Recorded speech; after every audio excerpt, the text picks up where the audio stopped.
Hello students, ఇవాళ మనం మాట్లాడుకోబోయే topic ఏంటి అంటే పార్టీ ఫిరాయింపుల నిరోధక చట్టానికి సంబంధించి యాంటీ డిఫెక్షన్ లాకి సంబంధించి.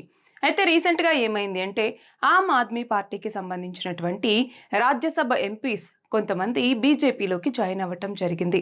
రాజీవ్ చెద్దాతో పాటు ఇంకొక 6 ఎంపీలు జాయిన్ అవ్వటం జరిగిందనమాట.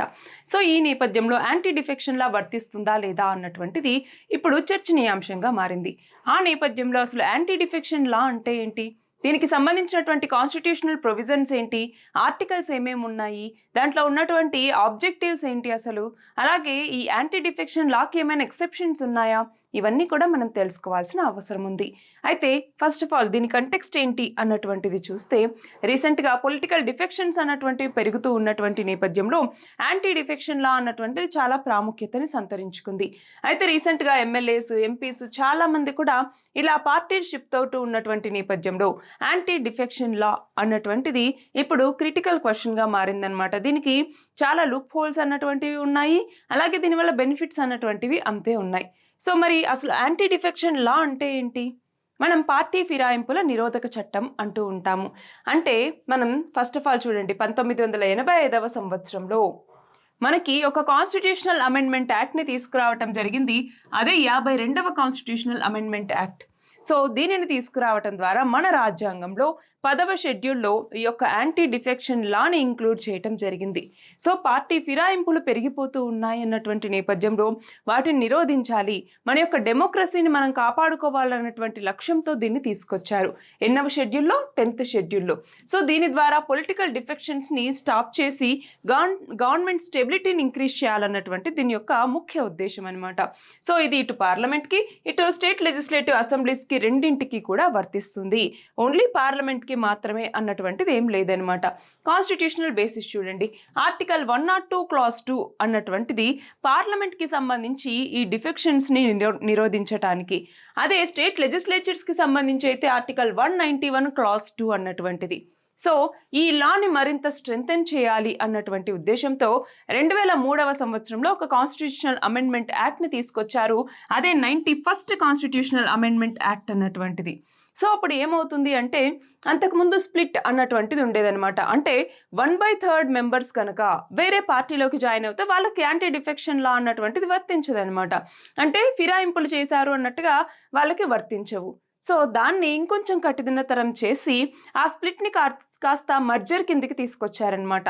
సో ఇప్పుడు మినిమం 2/3 మెంబర్స్ ఒక పార్టీ నుంచి ఇంకొక పార్టీకి షిఫ్ట్ అయితే మాత్రమే వాళ్ళకి ఈ యాంటీ డిఫెక్షన్ లా అన్నటువంటిది వర్తించదు. అది కాకుండా ఆ మెంబర్స్ తక్కువయ్యారనుకోండి, అప్పుడు యాంటీ డిఫెక్షన్ లా అన్నటువంటిది వాళ్ళకి వర్తిస్తుంది. ఇది మనం గమనించాల్సినటువంటి విషయం.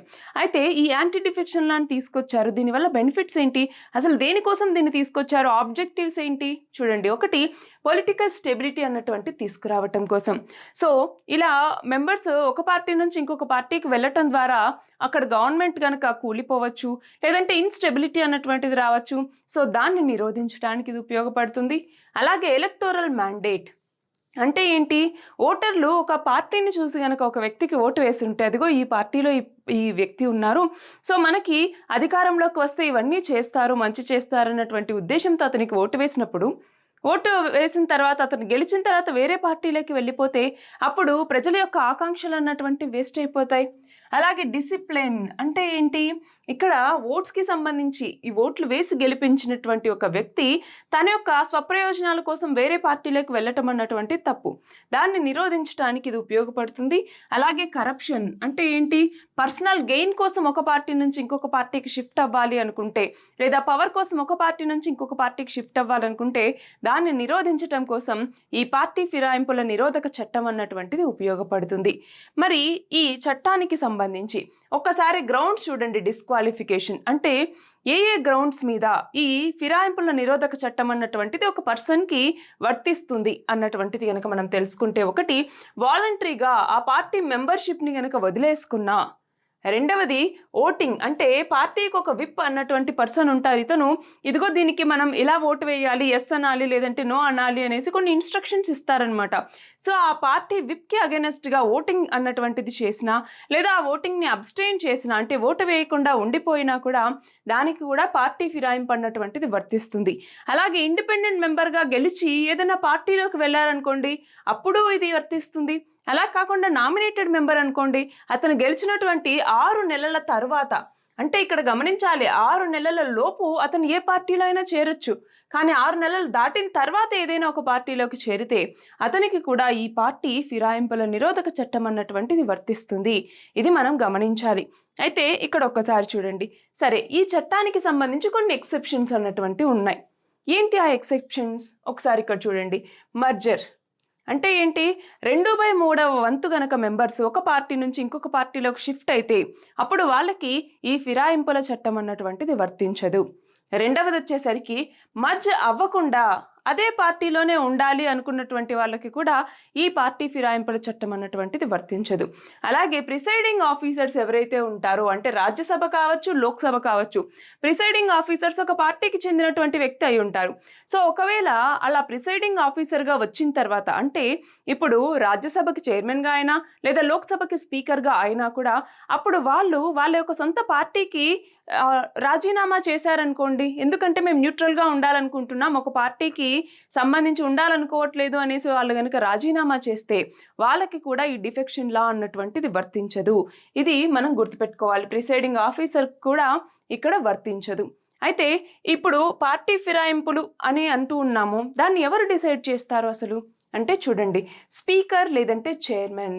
లోక్సభ అయితే స్పీకర్, రాజ్యసభ అయితే చైర్మన్ డిసైడ్ చేస్తారు వీళ్ళకి ఫిరాయింపుల చట్టం వర్తిస్తుందా లేదా అని చెప్పేసి. మరి పార్లమెంట్కి సంబంధించి అయితే ఆర్టికల్ 103 చూడండి, ఇక్కడ ప్రెసిడెంట్ డిస్క్వాలిఫికేషన్ ఆఫ్ ఎంపీస్ గురించి ఇక్కడ డిసైడ్ అవుతారు. అదే ఎమ్మెల్యేస్ అంటే స్టేట్ లెజిస్లేచర్స్కి సంబంధించి ఎమ్మెల్యేస్ యొక్క డిస్క్వాలిఫికేషన్ని ఎవరు డిసైడ్ చేస్తారు? గవర్నర్. ఏ ఆర్టికల్ కింద? 192. బట్ ఇక్కడ ఎలక్షన్ కమిషన్ యొక్క రికమెండేషన్స్ మేరకు, అది మనం గమనించాలి. అలాగే చూడండి, జ్యుడిషియల్ రివ్యూ అన్నటువంటిది కూడా దీనికి ఉంటుంది, గమనించాలి. మనకి కోహిటో హిల్లోహన్ కేసులోకి వచ్చేసరికి జ్యుడిషియల్ రివ్యూ అన్నటువంటిది మనకి అక్కడ ఒకసారి కోర్టులోకి వచ్చింది. అప్పుడు అవును, ఈ యాంటీ డిఫెక్షన్ లా అన్నటువంటిది చట్టబద్ధమే, బట్ అది జ్యుడిషియల్ రివ్యూకి లోబడి ఉంటుంది అన్నట్టుగా చెప్పడం జరిగింది. సో ఈ కేసు అన్నటువంటిది కూడా చాలా ఇంపార్టెంట్. సో ఇప్పుడు ప్రస్తుత పరిస్థితి ఏంటి అంటే ఆమ్ ఆద్మీ పార్టీకి సంబంధించినటువంటి మొత్తం 10 మంది రాజ్యసభ ఎంపీల్లో ఇప్పుడు రాజీవ్ చద్దాతో పాటు ఇంకొక 6 మంది, అంటే మొత్తం 7 మంది బీజేపీలోకి రావటం జరిగింది. అంటే ఇప్పుడు 2/3 ఏదైతే ఉందో ఆ 2/3 ఇది సాటిస్ఫై చేస్తుంది.